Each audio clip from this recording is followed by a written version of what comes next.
Cool. Cool.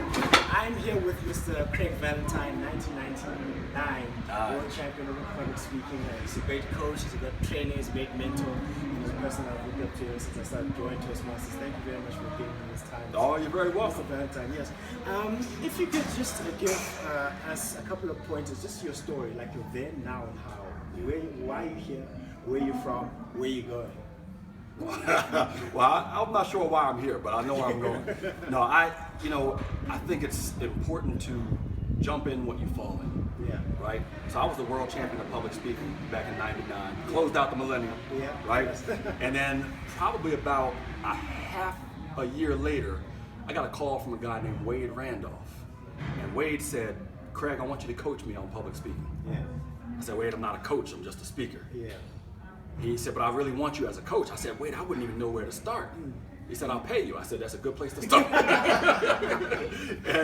and we decided to meet in Washington, D.C. He came up from Virginia, and we met at the Martin Luther King Library, and I coached him. Had no idea what I was doing. Yeah. But I kept on coaching people, and I kept on getting new clients. And then finally I said, you know what? I am a speech coach. I'm not only a speaker, I'm a speech coach. And once I made up my mind and said, I'm also a speech coach, I jumped into what I fell into. Yeah. And a whole empire was built because of that. Yeah. So, winning the world championship was one thing, but recognizing that I'm not just a speaker, I'm also a speech coach was another thing. And then people said, can you come out with a book? Then I was also a product creator. Yeah. People said, can you come out with audios and this and that? So, and then I said, okay, now I'm done. I'm a speech coach, I'm a speaker, I am a product creator. People said, can you teach me how to be a coach? So now you're a coach of a coach. Now I'm coaching coaches. I'm like the grand coach. Yeah. Right? So then I started certifying speech coaches. So now there's a lot more parts to my business than there was before. Where I'm going is an information empire that can help people get their lives to the next level. And as I always say, help you make your audience tall, think, act, laugh, and learn. Oh my goodness, that's some deep stuff from Mr. Valentine. Cool. So I'm one of those people who actually want to follow in the kind of footsteps that you kind of laid out. We had our chats about my book and the speaking and everything. And one of the things we found when people say I want to be a speaker, I want to be a coach, I want to be a trainer, they're doing it for kind of like the wrong reasons. They just want the notoriety, they want the fame, they just want the money. However, from getting a sense from you and people like Darren LaCroix and Ajay, you were doing it for this that why. So what is your core reason for doing what you do? To touch lives. Yeah. To touch lives. You heard it in my last speech, but I'll say it again just for people who might not have heard it before. Even when I was going through the World Championship, every time I won at a certain level, whether it was a club, area, division, what have you, people would come up and give me awards and rewards and trophies and so forth. Yeah. But for me, there would always be one person that came up and said, are you going to win the next one? Are you going to win the next one? And what would I say?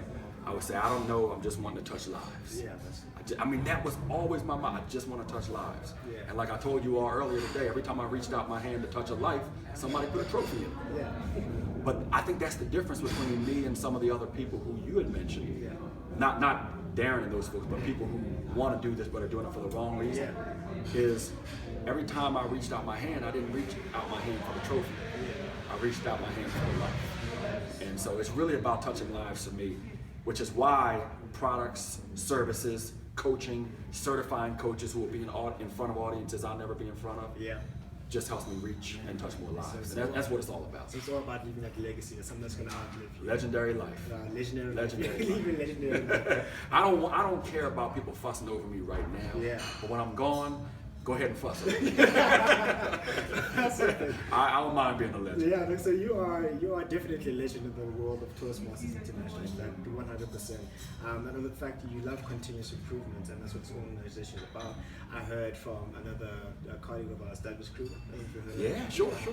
He said, he wrote in one of his books that the day after you won the World Championships, you went and bought a book on public speaking. On public speaking. Yeah. In the airport. It was the bookstore was in the airport. And I went and got another book on public speaking. That is I sure absolutely, do. that's actually phenomenal. Well, because that old quote by Will Rogers who says, you might be on the right track, but if you just stand there, you're going to be run over.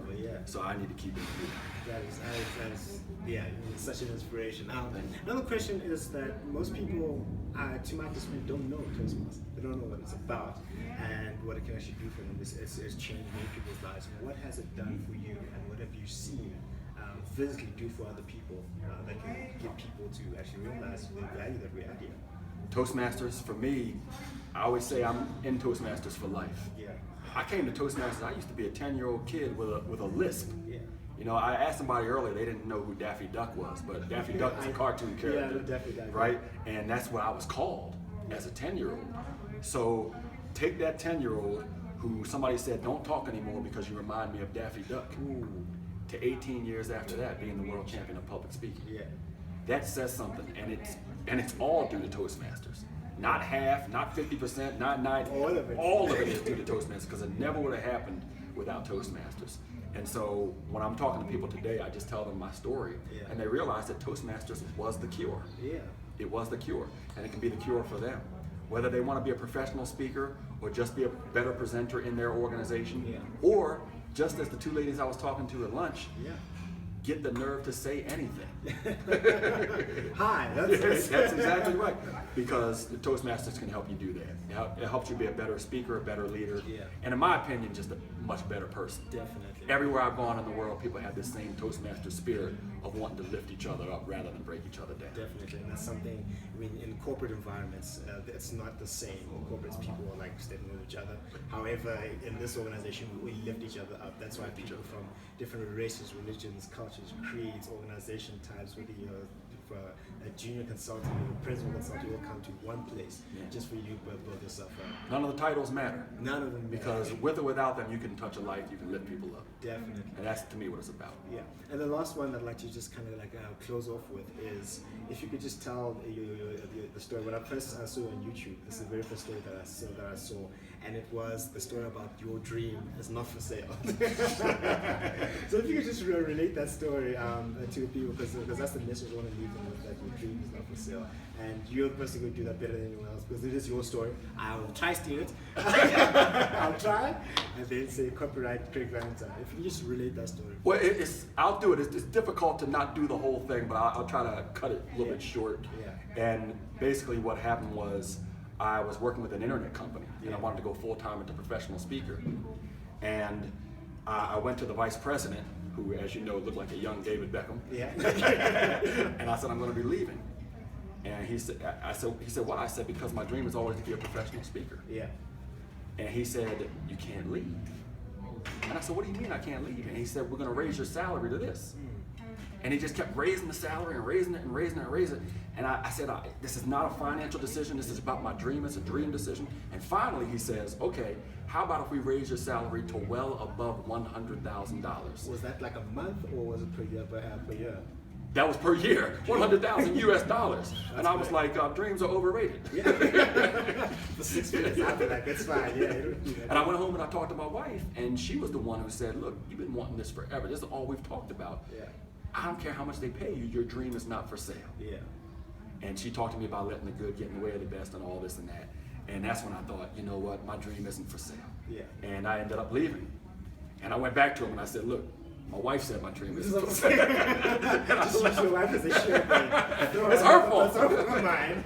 And I left, and that very year I spoke over 160 times, 44 states, 5 countries. That's deep. But the most important part about that was I was happy. That's good. I was happy. It was my purpose. I was living on purpose, and I could feel that. Yeah, definitely. Wow. There's a lot more goes into that story, but I always say, in speaking, condense to connect. Yes, condense to connect. That's a good one. Otherwise, the story would be 45 minutes long. Yeah, no, and just as an advert from my side, I'm coming up with my first book. He's going to write the forward for it. Yes! Oh, okay, so we went from an endorsement to a forward. Okay, all right, I got you. I can do that. No problem. I can do that. Man, you're kind of just ended up there. And finally, everyone's life, I believe, is changed by one moment when they pick up a book and read it. What is that one book that just shifted everything at you? Well, the book that got me started was Live Your Dreams by Les Brown. You gotta be hungry. You gotta be hungry. And Les is a friend of mine now. Oh, wow. You know, he's written a lot of great things about me, and I'm very appreciative of that. So shout out to Les Brown. Les Brown. And his daughter is one of my certified coaches. Oh, yeah. Yeah. So, but having said that, Les Brown's book, Live Your Dreams, was the starting point. Yeah. Then the book after that was The Road Less Traveled, which was a turning point. Yeah. And then after that, I got to The Way of the Peaceful Warrior, and that just set me off on the path. And I've been reading ever since. Yeah. Like Readers truly are leaders. Read. Oh, Yeah. one book a week. Well, at least a book a week. Yeah. You know, and now I'm doing more writing than I am reading, but reading is what got me where I am today. Yeah, that's good. So, ladies and gentlemen, I shouldn't actually say ladies and gentlemen, you people out there, You people. who can change the world. This is myself with Mr. Craig Valentine. He's made his life a great success. So can you, so can I, so can everyone here. Toastmasters International is a great place to be, regardless of where you're from, just to come and develop yourself. We look forward to seeing you and your successes out there. So thank you very much for taking the time out to look at this. Have a good one. Thank you very much. Thank you. Thank you. All right. Appreciate it. Cool. All right. Now, if you need a forward, Yeah. I can do it. Yeah. But it might